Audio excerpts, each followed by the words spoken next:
Welcome to the Persevere podcast, where we help founders create awesome businesses and products and not run out of money. Hi, I'm Patty Post, founder and CEO of Checkable Health.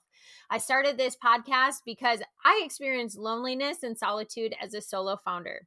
I had no one to turn to, and I couldn't find relevant content for founders of high-tech startups like me. So, like the true entrepreneur I am, I started and decided to do it myself.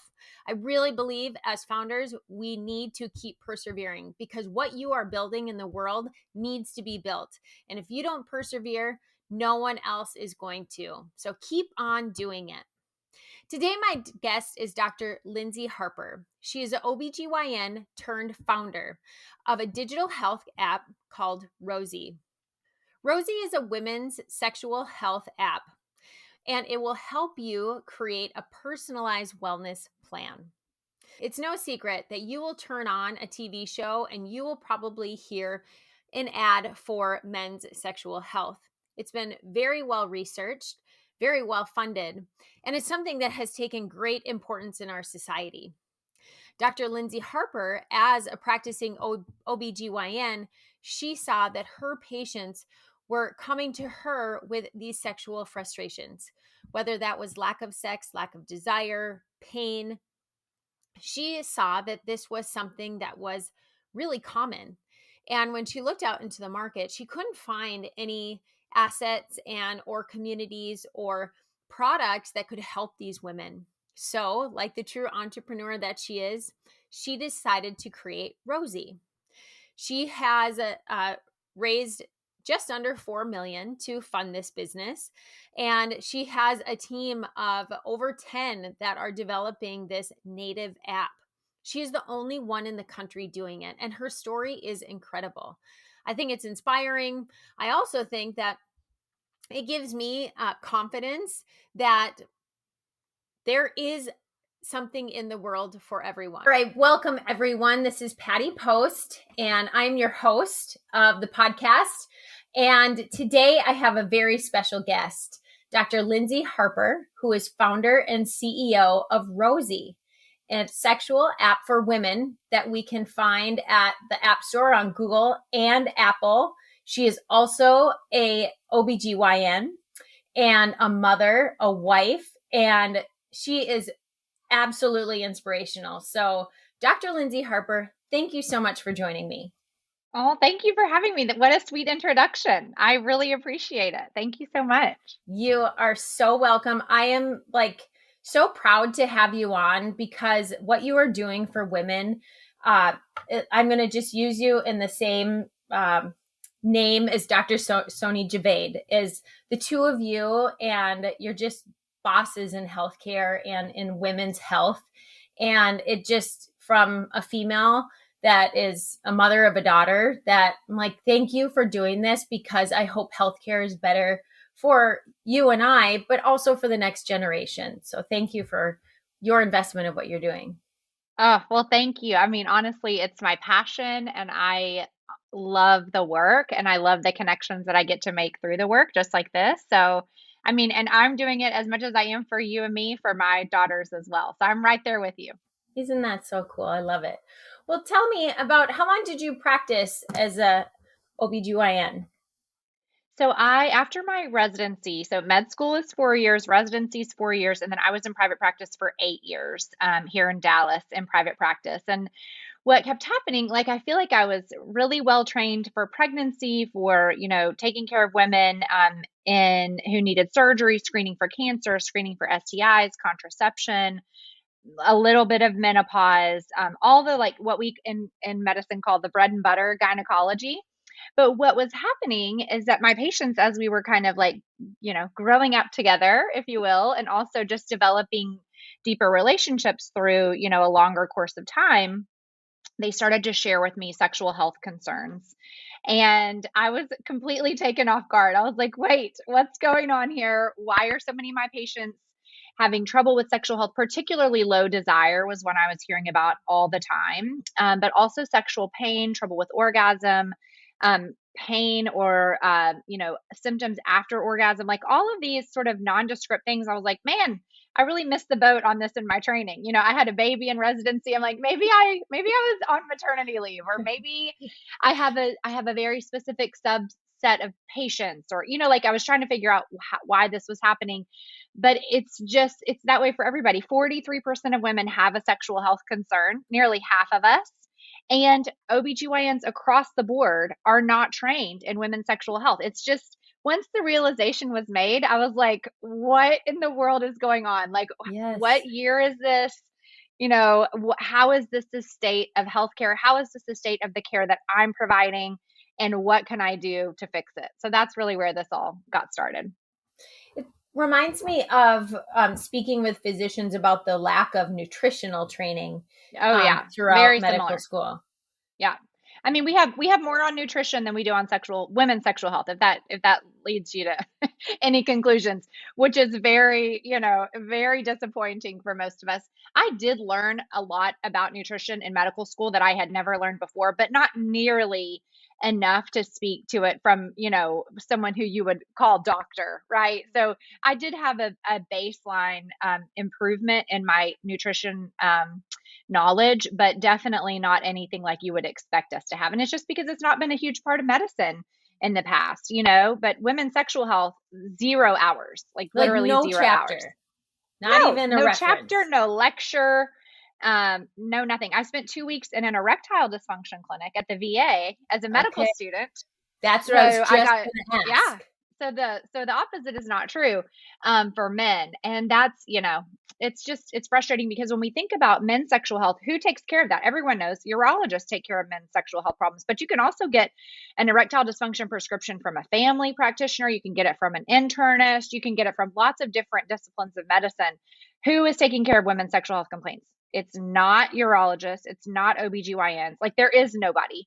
And so we just have to really, my job, I feel, is to ring that bell for women and for, the medical profession, and say, hello, alert, something Right. is not right here. Like, we deserve better. And we'll get there. I think as we sort of collectively stand up and, ask for what we need, and on the medical side, really recognize this deficit, that we'll get there. So, what are some of the most common problems that you see? How do you go from diagnosing to treatment and then ongoing treatment? Yeah. So the biggest sexual problem that women face is low desire, and about 38% of women report low desire. The next biggest one is trouble with orgasm and arousal, and that's about a quarter of women.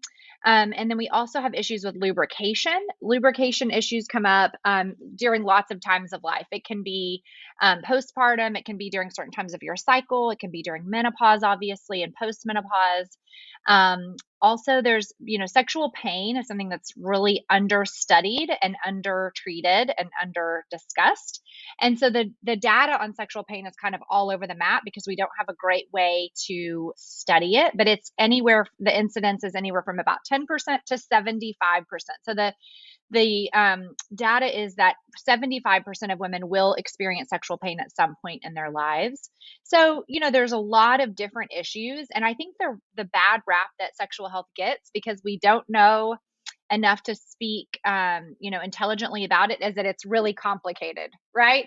Like, we can't possibly go there. It's too complicated. And I'm like, you guys have lost your minds. Like, we're doing Yeah, like gene therapy. I think we can figure this out. And totally. yes, and so the important thing for me to sort of spread the word about, especially for physicians and other healthcare professionals, are that, think about it maybe kind of like depression, right? We understand our concept of depression is that there is a medical aspect, like a neurotransmitter aspect.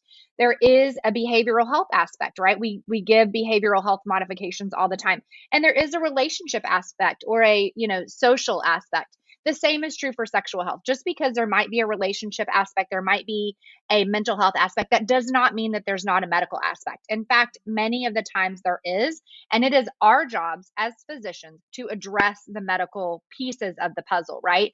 So it really depends on what the cause of the problem is, right? And that depends on sort of what the treatment might be, and how that is ongoing.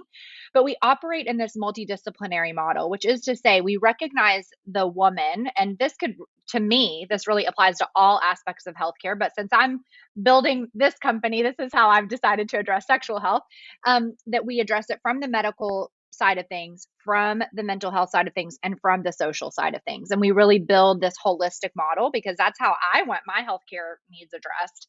And that really applies to women's sexual health as well. So, for example, if a woman is describing that she has low desire, then my job and physicians' jobs and therapist jobs potentially as well are to say, okay, is this low desire an opportunity for us to intervene on a behavioral health and or maybe even a re-education side of things? Or is there an underlying pathology that involves the neurotransmitters in the brain called HSDD or hypoactive sexual desire disorder? And there are ways to tease that out that we learn, when we get adequate training in women's sexual health. And yeah, so we could go into that as much or as little as you want to, but the short answer is that there are educational pieces that everybody needs and deserves. There are behavior health changes that we can all make that improve, health in general, but particularly sexual health. And then some patients also need medication. And so, what that takes is conversations with healthcare providers. That takes us all being aware that these are problems that really exist in the world and there are evidence-based treatments to help them. And then it takes, educated people to intervene and start those conversations. So it's really about building an entire ecosystem. But honestly, it's not that complicated. And that is the name of my lecture that I give to physicians all the time. It's like we're doing women and ourselves a disservice with this narrative of like, oh, we couldn't possibly. And it's just our way of sort of distancing ourselves from it. So, because we just don't know that much about it in our regular training. But there's lots of information out there. And once you take the time to learn, I would say an hour of it, you're 100% more capable than you were before. It's almost like a scarcity mindset. So then you're like, absolutely you're incapable of doing anything. It's like, well, and no. that's, and I don't fault the physicians. I fault the system because it's not set up for us to be successful. We're not reimbursed for these visits. We're not trained, as I mentioned. There's 2 FDA approved medications for women. There's 26 for men. So there are a lot of opportunities to bolster this up on the medical side of things, and it's not necessarily the physician's fault. It's really the system in which we grew, but we are now, as grown-up doctors, responsible for changing that system when we notice, something's wrong. You, Rosy is considered a wellness app when I'm looking at the description, and a wellness health app. And something that you say on there is cognitive behavior. Can you talk to us about that and what that means and Sure, why absolutely. that is on the app? Yeah, so there's a concept called cognitive behavioral therapy, and it goes by CBT for short. And what that is it comes out of the psychology world, and it's a way of helping to address thoughts in our brains about, circumstances that are in our lives. So, for example, if we're talking about a sexual health problem, the thought may be, I hate having sex. Right? That may be the thought. And there may be an opportunity to sort of change the way our brain thinks about the circumstance of having sex, right? Maybe it's, I don't hate having sex. Maybe it's, I'm so freaking tired and I have no time for myself. And, maybe it's all these other things that got you there, but it's not actually sex you hate. Yes. It's these other things that are sort of hampering you from experiencing the time you need for pleasure, right? And so if we can kind of untangle that, that has been shown to be an effective treatment for sexual health problems in women. It's also been shown to be an effective treatment for weight loss, for depression, for lots of things in the medical and mental health worlds. And so we know that when we're taking care of women in a holistic, multidisciplinary model like we do at Rosy, that has to be a very important piece of it, right? We are not all about, let me be the first to tell you that if a person needs a prescription, I want them to have a prescription. But I also want them to have the tools and the education they need to optimize along with that prescription. That's a piece of the puzzle. That is not the entire pizza. And so for me, whenever we're learning how to optimize our our experience of our life, CBT practices, and this is proven, this is not my opinion, are a big piece of that puzzle. So whenever we were picking all the components of Rosy, we know that CBT helps women with sexual problems and dysfunction. So we incorporated that as much as we could in the platform. So that's through digital health interventions, meaning like we offer our users an opportunity to reflect on their feelings and the thoughts around those feelings on a daily basis. Some of those are sexual health related, others are not. And then we also offer coaching on the platform, and these coaches operate in that same model to help our members identify if they are having specific problematic thoughts that could be reworked and reframe really how they're viewing sex, how they're viewing pleasure, how they're viewing the future of their sexual health. And it's so powerful, honestly, and can really change, perspectives and lives within, minutes. So Yeah. it's a really, really cool tool. I'm a huge, I love what I do. So I'm a huge dork for all this stuff, but it's when you see it in action, it's impressive for sure. So would that be if you are very self-conscious of, you just had a baby and Sure. you're very self-conscious of your body, and Absolutely. you might enjoy sex, but the thought of your partner seeing you without clothes on is, you can't go there. You're very Unfathomable. Yeah. uncomfortable. Yeah, Right. for sure. So is that something that is, Absolutely. you could Yeah, get we through talk that with about cognitive therapy? 100%. We talk about body image a lot on the platform. In fact, right before this, one of my team members and I were just having a call about body image, and 67% of our users report that they have a negative body image. And so, I mean, we know that this is a huge issue for women just generally, but particularly women on our platform. And so we talk a lot about, okay, negative body image is one thing, but what if we just have neutral body image? Yeah. What if we Yes. just don't hate our bodies? Is that a possibility? And so you get to this, you can work through this series of thoughts of okay, I'm going from extremely negative, like minus 100 to maybe minus 70 for a bit, maybe minus 50, maybe minus 30. Then maybe I get to neutral where I'm like, you know what? I get it that this isn't what I would order if I were ordering, but also my body can do pretty amazing things. I'm super strong. I get up every morning and contribute to the world in a positive way. This is pretty awesome, So Yeah. it's slowly over time. It's not as if we're going to wake up and be like, look at my sexual goddess self. I mean, ideally, great, but it's a Yeah. very practical way to sort of what we call thought bridging to get from kind of where you are to where you want to be. It's not overnight. It's a gradual process, but you'll notice the positive effects of that movement, at every step of the way.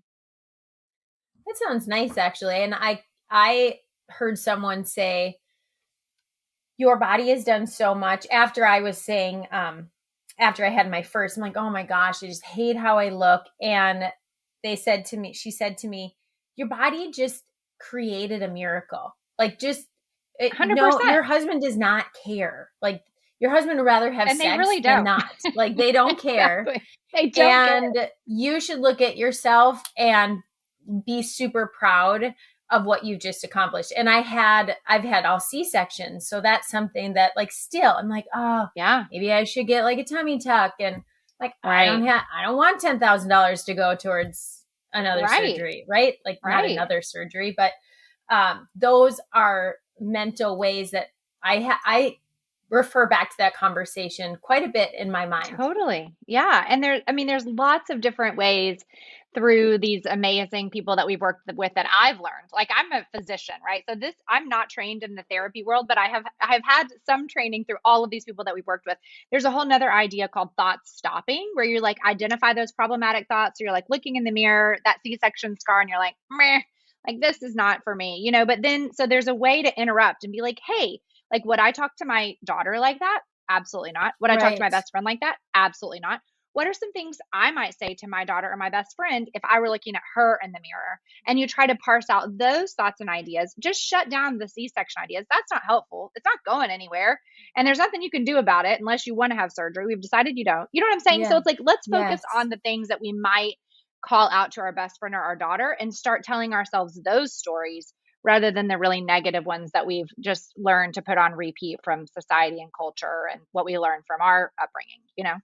Super powerful. And it's being Yeah. super present in that moment of like, and being Yes. aware, right? Exactly. Absolutely. And we can teach that stuff to our girls, you know, like, so it's not, once again, like this, the work that we do isn't, I mean, it can be just for us and it has validity in being just for you and just for me. But I think it really appeals to us as women and as caretakers to think, wow, like think about the positive that we could do for the rest of the world as well.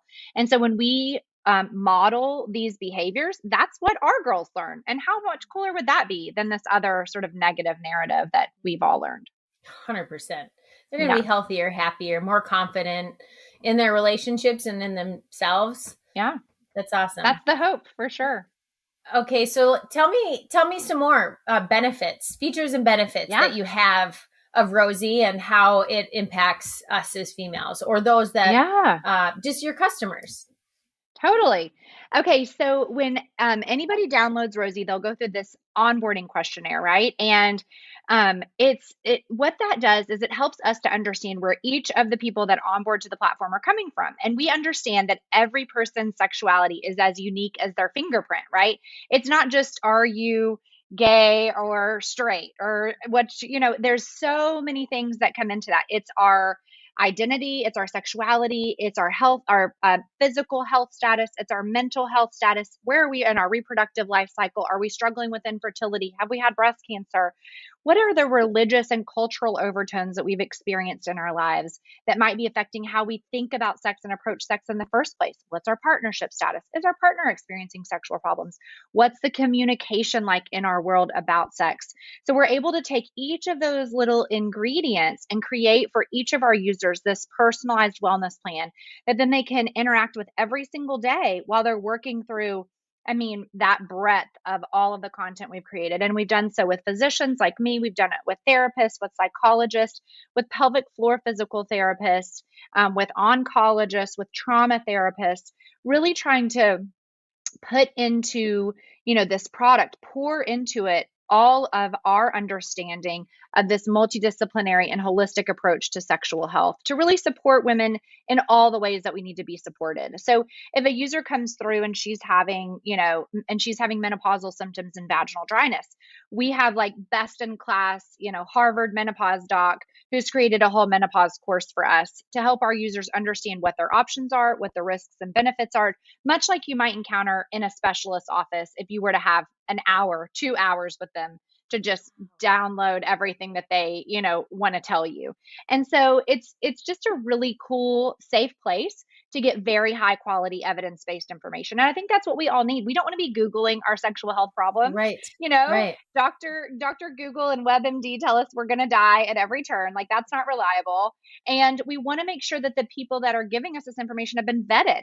And so that's what we're really proud of is like these people are the best people in the field, like Dr. Javed, and, you know, have come together to get the word out about these things we're all really passionate about. We also have a library of erotica on the platform, which is an evidence-based tool to help women with sexual problems. And this is a super fascinating piece of the puzzle that I love to talk about because people are like, erotica in a healthcare app. Like, what are you Yeah. doing? You Woo. know? I Yeah. know, like, and so, but it's really cool because like whenever I was learning all about women's sexual health and what are the evidence-based interventions, I was like, okay, what can we pull and put onto a platform that we can like blow the world up with and change everyone's mind? And one of those tools outside of education, outside of CBT is erotica.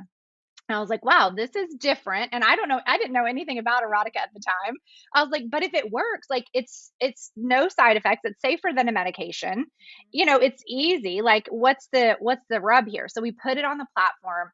And what we learned really quickly is that not everyone's comfortable with erotica. And that is okay.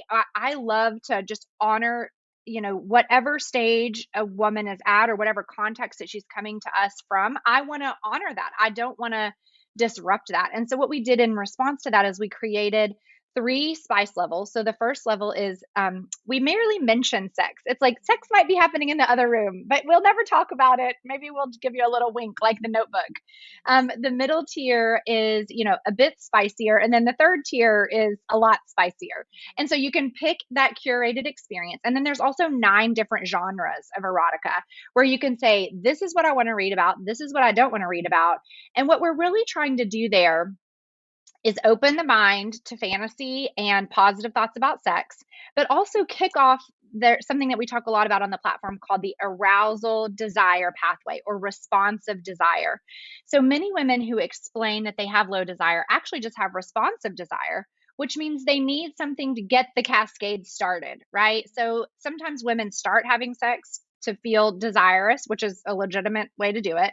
Other times, you might access something like erotica, which for us just means written or audio stories that are sexual in nature to kind of get your brain on that wavelength. You know what I mean? It's like we're working so hard all day, we're momming so hard all night, and then we're so tired, but if we can just kind of get that pathway going, a lot of times that leads us to success in our own terms. And that's really what the erotica library is there for. And so it's fun when users start to kind of explore that. They're like, oh, well, this works. And I'm like, I Yeah. know it does work. Yeah. So that's awesome. And I love to be able to bring that to the medical field because it's like, it's surprising for so many people. But once again, we talk about on the platform erotica as a prescription, and it works just in that way. We also have community where our users can talk to one another and understand, that we were talking about earlier, that they are not alone and that there are lots of other women sort of experiencing the same exact thing as they are. And then our last offering is coaching. And that's where we connect users either in group formats or one-on-one with our coaches to work in a more personalized way through whatever issues are on their minds. And I don't know if you've ever had any, experience with coaching, but I certainly have, both as a personal in a personal fashion and also in a entrepreneurial fashion. And it is life changing. And Agreed. the coaches that we have on our platform are no different. And it's just kind of magic, to be able to see women go from this place of isolation, hopelessness, and fear to this place of empowerment and connectedness and action. And that transformation, I mean, is like what it's all about. So Right. I'm thrilled that we're able to do that. Yeah, it's not taboo where, I Yeah. mean, we can't even, I mean, I wouldn't even say sex in front of my parents. Like, I don't even, Yeah. I was talking, the girls and I were talking in the office. We don't even like hug our spouse in front of our parents Yeah. or grandparents, but yet we all have kids. So obviously, Right. like, and we're married, like, You've hugged once or twice. Yes. right. Yeah. And, but it's nice to have it be not so taboo, right? And Yeah. be in a place that's safe and to know that others are experiencing this. And going back to the erotica side, I completely agree with you because and I think it's like so bold of you to do it because if we look at the porn industry that men have accepted for now, a couple of decades online, and they are Right. making billions. And I mean, it's one of the most lucrative industries that there is. It's more than Yeah. healthcare, actually. There's like more money flowing through, but it is so dark and like it's so dark. And but there's a purpose, right? We Sure. know what the purpose is. Yeah. And this seems like we know what the purpose is, but there's a set of morals, ethics, and values that are in there to make it Yeah. acceptable. So then, okay, I'm going for my purpose and I don't feel dirty doing it. Right. Well, thank you. I mean, I love that. I hope that that's the case. We spend a lot of time. We have a female erotica editor. All of our authors are women. We spend a lot of time focusing on female pleasure because we think it's part of our, mission to rewrite how women's pleasure is depicted in, these types of stories and in the media as much as possible. And, we want to make it, yeah, like a curated, safe spot where you're not going to be judged. There's no transactional history, right? You're on Rosy. Nobody knows what you're Mm-hmm. doing on Rosy, right? Right. You're on your phone. You could be on Instagram or you could be on Rosy. Like we've tried to make it a very soft, place to land where people can feel very comfortable, in whatever, to my point earlier, whatever context they're coming to us from, we want to make it easy and approachable, safe, positive, and leave people feeling better than they did when they got there, for sure. Mm-hmm. So what do you, this is like mom to mom asking, Yeah. for your girls talking about a vibrator, when will you, or do they already know what one is and how it's used and the purpose? And Yeah. if no, why? If yes, how did that conversation happen? Yeah. I'm curious about that. My daughter's 12, so Totally. like, So I also have I have an almost 12-year-old daughter, and then I have a 9-year-old daughter and a 6-year-old son. So we have not gotten to the pleasure conversation yet. We have obviously covered the basics of, periods, puberty, reproduction, sex. We haven't gotten to pleasure, although I think that that's a really important piece of the conversation, as is consent. And consent conversations start like in my house and in what I've learned through this process, and, as babies. Like, you don't have to kiss people if you don't want to, you're in charge of your body, etc. So that yes. conversation is just kind of lifelong, as are really all of these conversations. And so I think there's an opportunity to, when we're thinking about pleasure, we think about it in these steps, just like we might for all of these, which are, let's be age appropriate, right? So my kids know that a vulva is a vulva, right? We don't, the external female genitalia is called vulva, not a vagina.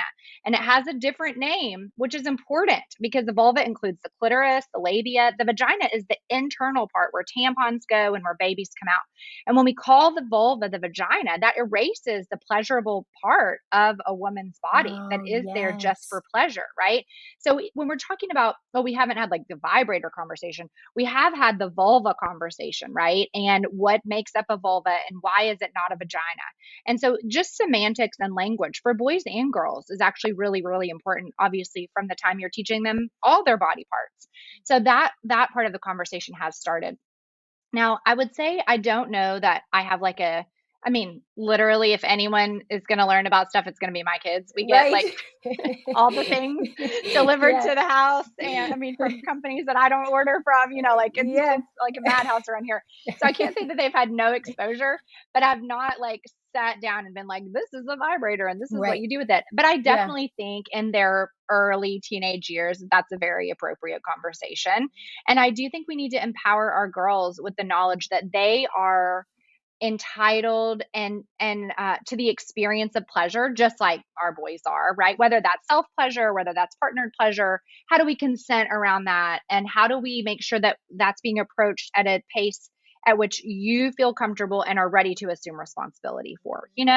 And so for me, these conversations are much easier than they are for my husband slash partner, than they are for Yeah. my children. They're like, oh my God, what is mom doing?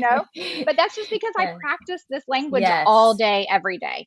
And that's Yes. really what it's about, is it's like nothing happens. Like, the world does not explode when we talk about this stuff. It's just our Right. own internal like Yes. anxiety about it. So the more you can practice these very straightforward, matter of fact conversations, the easier they get. And that's also the way that we're supposed to do it with our kids, which is a little here and a little there. And when a question's asked here, we answer it in a straightforward manner. And then when we can feel that the time is here for a pleasure focused conversation, let's have it. So it's not meant to be just like a bleh download of every word I've ever heard, and then we all just like close the door and go, hibernate. It's Right. meant to be little breadcrumbs, throughout a lifetime of sex positivity, where we're modeling how amazing our bodies are, every single step of the way, just to our conversation earlier. And being a user of Rosy would, it to me seem like it would help a parent, a mother, then Yeah. be more comfortable talking about it with her children as well, because I don't know about your parents, but my parents said absolutely nothing. Yeah. And with our kids, we are the same, talk about it early, Yeah. and then the questions start coming, and we Totally. didn't open the book and then close it. It's like, Yeah. okay, you turn a page, and to have it be comfortable, and they understand, and if they don't, Yeah. then they can feel comfortable asking about it. um Totally. and it's And not that's like the this hope. dirty thing.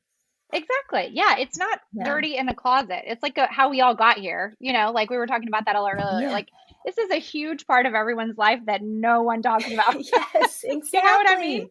Like, what Yeah. in the world? How did that happen? And so, yeah, if we can just acknowledge that it's uncomfortable for us, for our children, just because it's so like not spoken about widely, like that's all okay. This is all part of the human experience.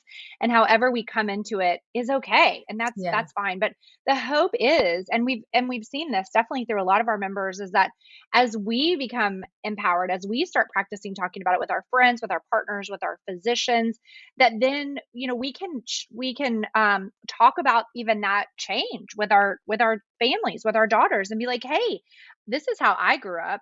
Now this is what I think. This is how this has changed over time, and I would love to kind of help you feel more comfortable talking about this. Let's work on Yeah. this together. Right. We're our kids are never expecting perfection out of us, and I think if we can share our own personal journeys with them, and this is no different, that it becomes an even more powerful conversation to have, because they see, we're humans too. We're just trying to do the best we can. We want their lives to be better than ours in all aspects, including Yeah. this one. Yeah. So as a gynecologist with your daughters, will you recommend a tampon, or will you go straight for like a menstrual cup, Yeah, or no, start with a pad? This is totally going totally. off topic of Rosy. I'm totally It's taking fine. advantage No, of my I time love with it. you. I love it. No, it's good. So for me, okay, so there's this great company. Oh my gosh, I'll think of it. Oh, the Organic Project, and they go for like top for short.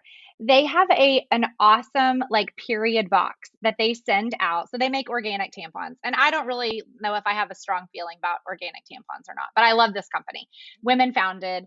And so they make this box that's called the period box, and you can get it sent to your house. They sent one to my daughter. And so now it's just kind of like hanging out in her bathroom. And it has pads, it has tampons, it has like a whole book about your first period. And like the messaging is, we want you to keep flipping and jumping and dancing, and it's like, so for me, and this is how I would be with any of my patients as well, it's like, I want you to do what feels right at this stage of life for you.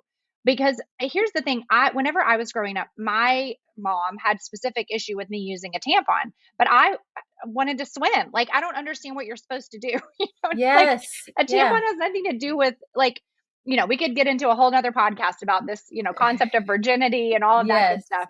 Yep. But the point is a tampon is a tampon is a tampon. Like, it doesn't change anything about who you are as a person or as a child or anything like that. So I think you use the right tool for the job. If the person, the patient, the girl, the child is a gymnast, then she's probably going to need to figure out how to use a tampon. Right. And a lot of these gymnasts now, my daughter is wearing shorts, so maybe that's not Yes. necessary. So I think it's just like what your daughter is comfortable with at the time, and we just are the facilitator of those resources and that education. What I think is best for her isn't really like matter, because she's her own self, and this is another piece of empowering her to make those decisions throughout her life. Mhm. Yeah, and those options and being Yeah, comfortable with it. Yeah. right. You're a good mom. That just Oh, sounds well, so nice. I'm just trying. Meanwhile, Right? my daughter's like hiding in the corner in her room, like, stop talking about me on podcasts. I'm I gonna know, kill you. sorry. My daughter too. That's but she asks a lot of questions, and we have a little period bag for her too. And her teacher, Yeah. actually, they talked about the organic project, right? Yeah. Uh-huh. That's right. At school. Her Oh, teacher great. talked about it. So we made our own. We didn't get it from the company, I but love that. yeah. And the think Yeah, the underwear. underwear. Yeah, I think that's a Yes. great option. Absolutely. Yes. I love those. I have an IUD, so that's really all I need, and I think that's those are great. Yes. I Yeah. have them too. I love them. Well, this part of the conversation was so beneficial in so many ways. I recommend anyone to download the Rosy app, and the comfortability, even from when you and I started talking 36 minutes ago to Yeah. now, this is just proof that, like, start talking about it, think about it. It's really Totally. important in your life. If you aren't able to have pleasure, it put that at the top of your priority list. It's important in your life. Absolutely. It is. And I mean, it's just one of those like built in free, healthy joys in life. Like, aren't we Yeah. all looking for more of that? And Yes. so the more that we can sort of think about it, bring it top of mind, think about it less of a chore and as a, list or a list item on the to-do list. It's like, no, it's not meant to be that way at all. And I think reframing it is a super important part of like living our best lives for sure. You're absolutely right. So when you identified that there was a gap in the world and you were going to create Rosy, was it uncomfortable going out and raising money and sharing this story and building this? Like, tell us about that. Yeah, totally. I mean, I think it's so funny to think about it now. So, yes, I mean, I was a doctor. Like, I never asked anybody for money to do anything, right? Like, Right. that was a weird thing. That part I definitely had to kind of get my head around. I'm like, am I literally just, and I remember my very first pitch, like it was literally yesterday. The topic for me, I had a bit of a, like self-reflection period where I was like, is this really about to be my life? I was just, I mean, I was not prepared to kind of be a spokesperson for this.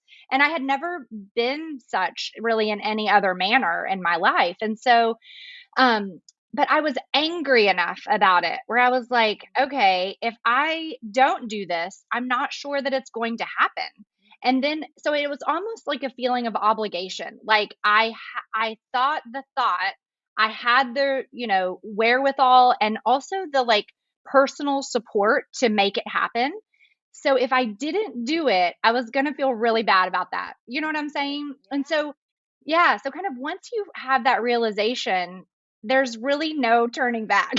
Right. And I Like was, you're yeah, ordained for it, right? Like that's yeah, how like I felt. this is for you. Like you Yeah. go do this. And Yes. so, I mean, then I had to just be like, well, isn't the fact that I'm questioning how people are going to receive me personally and this topic, isn't that the problem in and of itself? It is. Yes. Right. And so the fact, like, if Self-conscious. I was going to be daunted by that, then this was doomed.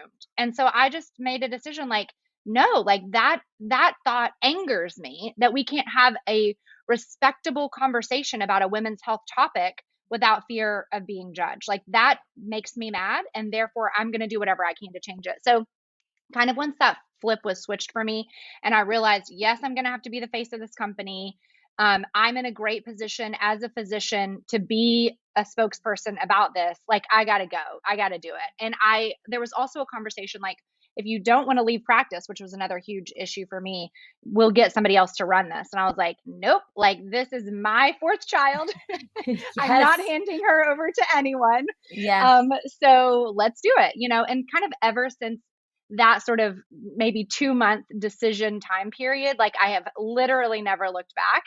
And honestly, I have to share that it has been very well received. If people hate what I'm doing or think that I'm, like whatever adjective that you might want to put on it, they're not telling me that to my face, which I'm fine Yeah. with. And so Totally. and we've had so many like, you know, so much wind in our sails from the medical community, from women, from people like you who are helping us spread the word, that it's just you get all those signals where it's like, yes, we're doing the right stuff, we're on the right path, we're making great progress, like we're gonna keep going.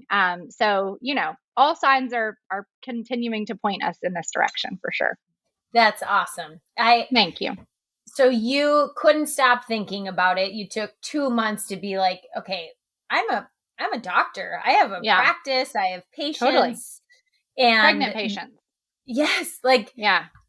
that made a lot of women mad, I bet. Like, It was oh no, where are upsetting. you I was going? upset. Upsetting. It was Yes. very upsetting. Yes, it Yes. was.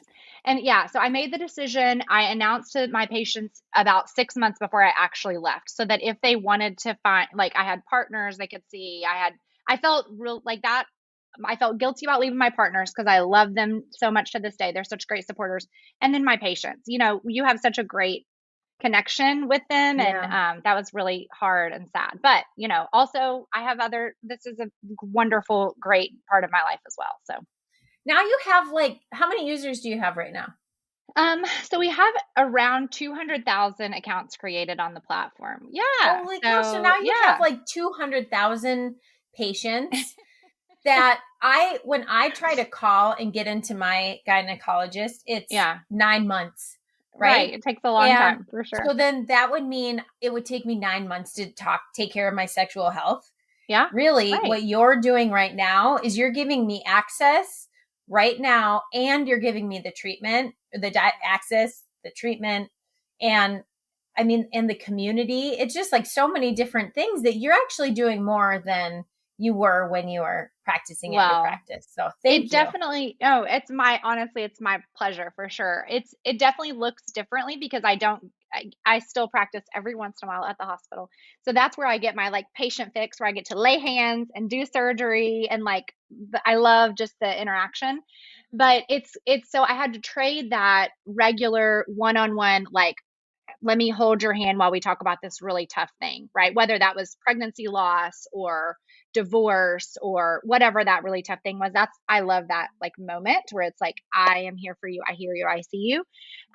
For this opportunity to do something that can change the world, right? And so for me, it's always a balance of like, how do I create that connection on the platform for women where where they feel seen, they feel heard, they feel connected, but we are able to do it at scale. And that's the really ultimate dream for Rosy. Mm-hmm. It is a beautiful app. It Thank you. is so well developed. So you have definitely put in the thought leadership and the medical clinical side of the app. But then aesthetically, it's very beautiful and the user experience is prime. So can you tell us Thank you. about that and your intentionality behind that, how you built Yeah, that team, just like wherever you want to go? I would love for you to share with us absolutely. Gen Yeah. 1 to where you are now. Yeah. I mean, so the team has been such like a just cherry on top of this whole experience. I did not know that I would love leadership so much. I did not know I would love like each of my team members in such I feel such a sense of personal responsibility for everybody on the team, because literally the first few employees I was like for real, you're gonna like quit your other job and come and work Yes. on this with me, like, are you sure?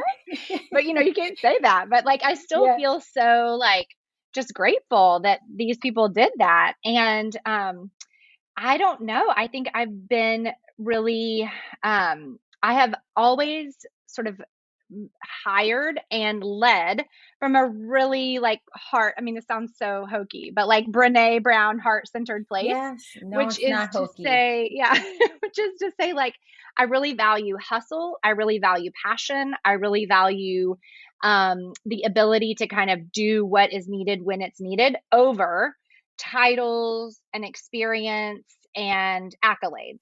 And so Yes. that balance, like, that's different than other people hire, I will say. But for me, what it's led to is a really invested, really talented, scrappy team, which is exactly what you need at a startup, company. And we are all like very invested in one another's and the company's success, because we are driven by this mission every day.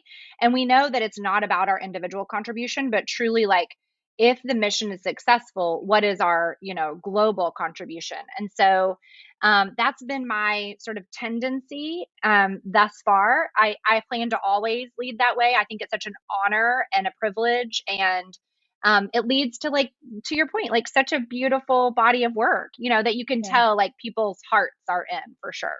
Mm-hmm.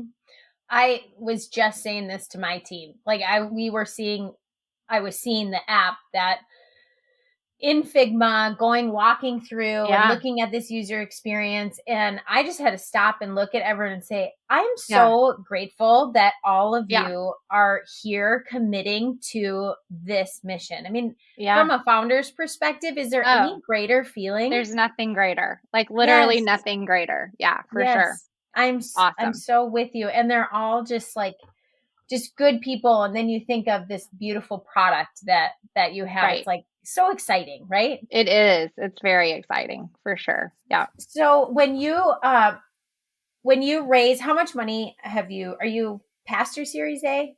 No, we have not raised our Series A. We have raised a pre-seed and a seed, so a total of just over 3 million. It's like 3.15 or something. Okay. Yeah. Congratulations. Thank you. And you have I think I first saw you because I was looking at True Wealth Ventures Yeah. website. And then that's where I sort of did some research and got Somi put us together. Yeah. So that was very nice. Yeah. How do you, out of curiosity, keep your investors updated on what you're doing? And what's that relationship like with your Yeah. different investors? So, I mean, it's been an interesting evolution, right? So, since I started that very first pitch meeting that I was just telling you about was, and like this totally threw me for a loop, but it was a yes. And it was the very first time I ever pitched, right? Oh, And I what? was, I was literally like, what? And so Yeah. I had the same experience as I did with my like very early employees, which is to say, like, are you sure? Like, I know this is like literally a $1 billion industry, but also like me, like, and this, like, are we sure this is it? And so, you go this evolution from being like, thank you so much for this opportunity to work on my passion and build this team and build this product. And then you start getting real and serious traction. And so it's wonderful to be supported by a team of people who really, once again, are driven by the mission, really believe in me as the founder, and have a set of like portfolio companies who can support us in real ways through their experiences or through their connections or whatever. So from Carrie's perspective, I heard Carrie from True Wealth, I heard her talk at a on a panel. And this was before I had even left practice.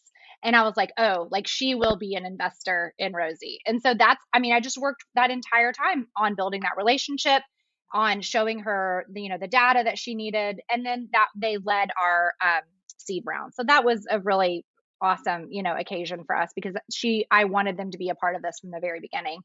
But that is also said for all of our angels. We have Portfolio in the round. We also had another VC called Mindshift. I mean, SoGal, which are great in New York. Oh, yeah. Yeah, and then Avestria. I'm sorry, not Avestria. They have just changed their name to. It was used to be Joyant. So anyway, wonderful VCs who want to see us successful and who also help us to work on all the fundamentals that are always moving and shifting. So that's been great. I send investor updates quarterly Okay. to everybody who has invested in the company, and then when it comes time to raise again, we start kind of getting the wheels turning with what are the plans for the next round, what are the milestones we're going to raise, and then I'll be touching base about all of those things pretty soon. So it's And coming do up. you use Carta We to do. do you? I love Yes. isn't that amazing It's amazing. It's platform? yeah. I mean, there are definitely great things about it that make things a lot easier, but it is quite the investment. So that's, Oh, I agree. I'm yeah. like, wait, you're supposed to be for startups, but I can't afford Yeah, you. That doesn't make sense. exactly. But I paid for Exactly. it, so We all pay for it because that's what yeah, our investors require, but it's an investment for sure. But it does make life easier. I mean, I will say. yeah. And sending the updates, I think that's nice through there. And we just invested in the compensation Uh-huh. package that I think is good as we look at budgeting for the Yeah, next 18 months and go out to raise our Series A. Then we can make sure that we're competitive in our compensation, right. as well as the with shares. How much are we? How Yeah, much is our option pool, and how much are we going to give everyone? Are we being fair? right. So I thought that was worth the investment as well. Yeah, it helps you keep a nice high level instead of getting in the weeds like sometimes you can. Yes, and better than Glassdoor. Like Yeah, Glassdoor I can be. haven't. This is the only one we've ever used, so I can't speak. But It's all we can do. Um, okay, Lyndsey, it's 2:00 right now. Do you have a 2:00 that you have to go I to? just checked. I'm doing okay. I have a Okay. 15-minute buffer. Okay. So I just wanted to ask you two questions, and then I'll let you go. Great. Um, the one question is, where are you at in the company right now, and what are you working on as your team, as the leader? What are you all Yeah, working on? yeah. So, I think we have a lot of things going for us. So, where we are at, or that, we have lots of engaged and really, I would say, enthusiastic users. We have great data that we've been able to share at multiple conferences, and that some have been published. about Rosy's efficacy, meaning, women who use Rosy show better outcomes when it comes to sexual health. But we also are able to contribute back to the field of just women's sexuality in general. I think at this point, we probably have the largest data set in the field, right? There's not anybody else doing what we're doing. And we're very committed to expanding what everyone knows about women's sexual health. So using that data in a very responsible way to add back to the collective body of knowledge. So I'm very proud of that. And we also have a very engaged and I would say supportive community of healthcare providers. So we have more than 7% of OBGYNs around the country recommending Rosy to their patients, more than 4,900, I need to update that number, physicians and therapists recommending Rosy to their patients.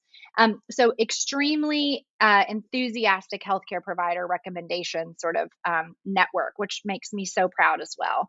So, and then the thing that we've started working on this year, and I think kind of where we're headed, are these opportunities for more pilots and partnerships. We just finished one this summer through the Roche Creosphere program, where we did a pilot with Roche Diagnostics and really looked at Rosy as an opportunity to improve educational understanding of HPV and cervical cancer screening and awareness, and then also intention to discuss screening with their healthcare providers. So, not only can we as individuals receive benefit from Rosy when it comes to our sexual health goals, but I think there are also some population health, opportunities where we can really change behavior, increase screening, increase early detection, change those long-term healthcare outcomes in women's health that we all are so concerned about. So that stuff is really exciting. And I'm spending a lot of time working on other opportunities like that. Wow, that's huge. Roche is a great strategic to partner with. Congratulations. Sure, yeah. Oh, thank you. I mean, it came once again through one of the physicians that loves Rosy. She works there and she brought us up to their innovation team. And so things like that keep happening. We've have a ton of data coming out of Cedars for the same reason. We have some opportunities within all these systems that we would never be able to get to at our stage because of our physician champions within those organizations. So literally such a gift. That is incredible. And to get those physicians, are you leading that charge, or are you, that's one of my jobs. Yeah, because it's not even the network as much as it is. I just do a lot of education in the field, right? So, one of my drum beats is women's sexual health. It's not that complicated. And so as far and wide as I can spread that message, then that brings physicians into this conversation that haven't gone here, but they recognize it's a problem, but they didn't have that training. So how can we make that pathway to where they're not feeling confident to feeling really confident when helping their patients with these? And so that's a lot of the work that I do in medicine and in women's health. Oh, you have a perfect background for it too. I mean, you're excited about it. You're a founder, you're a doctor, and very cool. I can see why you have had such great adoption of the platform, and it's just a fantastic product. Well, thank you so much. You are so welcome. The last question that I have is for people that are listening that are aspiring entrepreneurs, or they're very early on, which is sometimes, most of the time, the hardest time to think of, can I keep going? Would you have any words of inspiration, advice, or just something that you can share as a closing comment with the audience? Totally. Yeah. I mean, I would say, if you're feeling stuck, examine where that feeling is coming from, right? And then just see in your network, whether it's like your friend group, your professional group, or just on a random podcast or LinkedIn, who is available to you that can help you get through that problem, whether it's a mindset change or whether it's actually like the answer to your problem. There is somebody out there who is willing to help you and who is excited to help you and who can help and who will get you from A to B, right? They're not going to do the work for you, but they're going to give you either the confidence that you need or the information that you need to solve whatever problem that you're working on. So if you're stuck, it's time to reach out, come out of your sand hole, ask around. And I cannot tell you how many times I've done that. And people are just so open and willing to engage. And that has gotten us over so many problems and continues to today, that I'm still just so filled with gratitude for all the people that take 10 or 15 minutes or make an introduction for me or whatever the case may be for whatever problem I'm facing. Because there's somebody who's faced it before and is there to, kind of help guide you through it. You're not alone. It feels pretty lonely sometimes, but in fact, there's enough of us out there who know that feeling to want to change it and provide that support for others. You just gave the same advice that Kate Hawken did from Maxwell Oh, and great. Geraldine. I love And that. she said her connection was she asked, and it was someone at Kate Spade. And she Amazing. got time with them. And then they introduced this manufacturer and a textile supplier. And it's like just That's it. snowballed. Yeah, And it's not pick up the phone, exactly. LinkedIn, email, just do it because everyone is willing to help. That's right. And if they're not, then that's fine too. But like if you're gonna, for us, I was like working on all this, and as I mentioned, have had no therapy background. Like I'm a doctor. I don't know what I'm talking about. I knew a little bit more now than I used to, but I read a book by Lori Mintz, who is a like very well-known sex therapist, and she wrote A Tired Woman's Guide to Passionate Sex and Becoming Clitorate. And I was like, this is the woman that I need. So I like randomly, I don't even know how I reached out to her. I think I may have gotten her email, or maybe I just like reached out on her website. I don't know. And she wrote me back and is now like part of the Rosy platform. I gave a talk with her at like the national, OBGYN meeting last year. She's like one of my dear friends. And it's all because I just like randomly wrote her an email on her website. You know what I mean? That is It's like so cool. so freaking Yes. cool. Yeah. And I could Yes. probably give you like 10 more examples just like that, where it's like the doors just open when you push on them a little bit. So Yeah. I did the same with Dr. Lester Hartman of a strep study. And I called his care coordinator, and he was the only one to run a strep study with Boston Children's.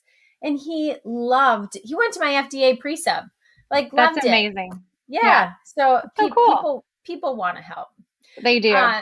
Well, Dr. Harper, it was so nice to have you on the Persevere podcast. Thank you so much.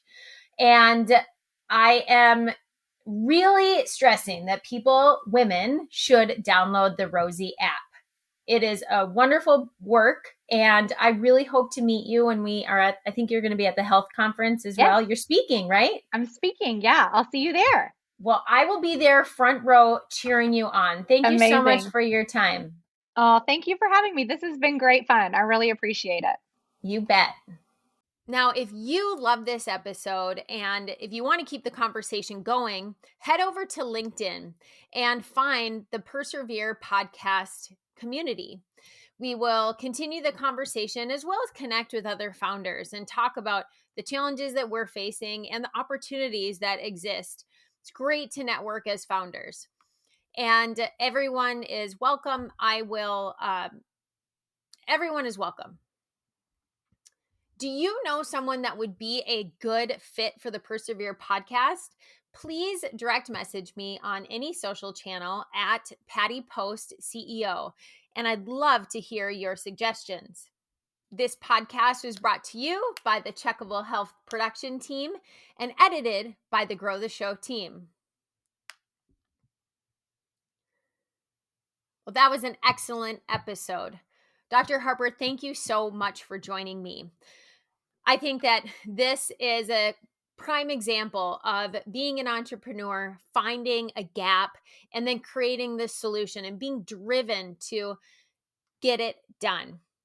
Dr. Harper, I love doctors that turn entrepreneurs. It's a very unique skill set, and it takes a lot of brilliance, and it takes a lot of gumption, I think, to take a very steady medical practice and move it into a high-tech company that's extremely risky. But as you heard, lots of people are on board with Dr. Harper. And you know what? I hope that she really inspires other people and other women specifically to help fill the gap in sexual health and just in women's health in general.